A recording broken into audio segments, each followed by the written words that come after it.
নমস্কার বন্ধুরা, তোমরা কেমন আছো? আশা করছি ভালো আছো, আর আমিও ভালো আছি তোমাদের আশীর্বাদে। তো আজকে রান্না হবে বাঁধাকপি ঘন্ট। আর এখানে দেখো শাক রয়েছে, এই যে শাক। এই শাকগুলো আমাদের বাড়ির পাশে হয়েছে। তো এটা হচ্ছে তোমার, চেনো নাকি দেখো তো, এটা হচ্ছে তোমার দণ্ডকলসের শাক। এই যে তুলে নিয়ে চলে এলাম, এখন এটা বেছে নেব। বেছে নিয়ে এটা বেগুন দিয়ে ভাজা খাবো। তো বেগুন দিয়ে ভাজা করবো আজকে। আর দেখো কাঁচা লঙ্কা রয়েছে অনেকগুলো, আর রান্নার জন্য অনেক কিছুই আছে, কিন্তু কি রান্না করব? ডাল বসিয়েছি। আজকে শনিবার, নিরামিষ আমাদের। তো দেখি শাকটা বেগুন দিয়ে ভাজি করব, আর বাঁধাকপি ঘন্ট করব। বাঁধাকপি, এই যে একটা অনেক বড় বাঁধাকপি রয়েছে, এই যে। তো এটাই রান্না হবে। আমার ভাত হয়ে গেছে, এই দেখো ডাল বসিয়েছি এখানে। আর এই দেখো গরম গরম ভাত হয়ে গেছে। গরম গরম ভাত রান্না করে নামিয়ে নিলাম, আর ডালটা হওয়ার মধ্যেই সিদ্ধ করতে বসিয়েছি।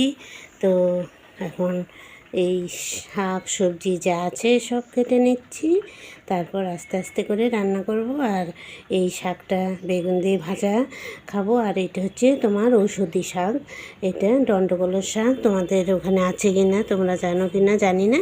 তো এই শাকটা আমরা বেগুন দিয়ে ভাজা খাই, খুব উপকার এই শাকে। তো চলো আমি শাকটা বেছে নিই। দেখো বন্ধুরা, এখানে বেগুন ভেজে নিচ্ছি। ডালের সঙ্গে একটু ভাজা না হলে চলে না। এই বেগুন ভাজাটা উঠিয়ে আমি শাকের বেগুন ভাজবো। শাকের জন্য বেগুন কেটেছি ছোট ছোট করে, সেই বেগুনটা ভেজে শাক রান্না করব। তো চলো সেইটা তোমাদের সঙ্গে একটু শেয়ার করব।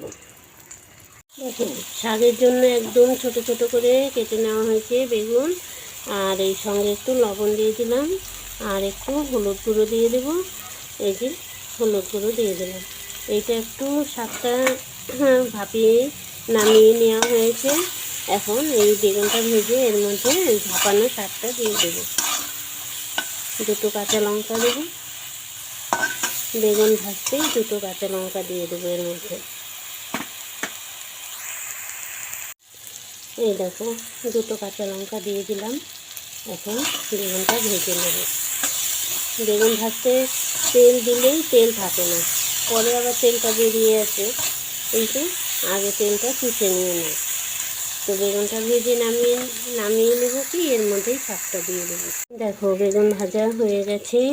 এখন আমি ভাপিয়ে রাখা শাকটা এর মধ্যে দিয়ে ঢেলে দেবো। ভাপিয়ে রেখেছিলাম সেই শাকটা এর মধ্যে দিয়ে দিলাম। আর এই দেখো, এই যে এখন আমি এটা নাড়িয়ে নেব। একসঙ্গে কাঁচা লঙ্কা বেগুন ভাজা হয়ে যাবে। শাকটা খুব উপকার, শাকটা এইটা দণ্ডকলস শাক, এইটা উপকার, ঔষধি শাক। এটা খেলে নানান রকম উপকার পাওয়া যায়। তো আমি বাড়ির পাশ থেকেই উঠিয়ে নিয়ে এসেছি। আমাদের এখানে সব সময় হয়ে থাকে শাকটা, আর শাকটা খেতেও বেশ সুস্বাদু। তো আজকে ভাবলাম এই আমরা দণ্ডকলস বলি, এই শাকটা রান্না করে সবাইকে খেতে দেবো।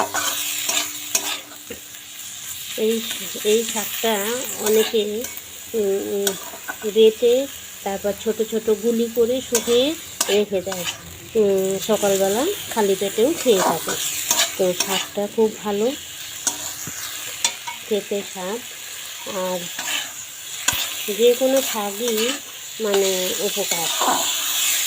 আর আমরা একটু শাক বেশি খাই, বিভিন্ন রকম শাক আমরা একটু ট্রাই করে থাকি।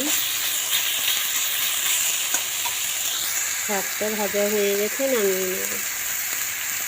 দেখো শাক রান্না করে নামিয়ে নিতেই দেখো বেগুন থেকে তেল ছেড়ে দিচ্ছে। এইটাই হচ্ছে বেগুনের দোষ, অনেক তেল দিতে হয় ভাজতে সময়, তারপর এই যে আস্তে আস্তে তেলটা ছেড়ে দিচ্ছে। তো এই দেখো শাকটা ভেজে নামিয়ে নিলাম। যদি তোমাদের ভালো লাগে তোমরা এইভাবে শাকটা রান্না করে খেয়ে দেখতে পারো, ভীষণ উপকারী শাক। তো ঔষধি শাক বলতে পারো এটা। তো যাই হোক, শরীরের পক্ষে অনেক উপকার। আর শাকটা আমার কেমন হলো তোমরা একটু কমেন্টে জানাবে। আর যদি ভালো লেগে থাকে আমাকে একটা সাবস্ক্রাইব করে দিও। চলো ভিডিওটা এখানেই রাখছি, টাটা।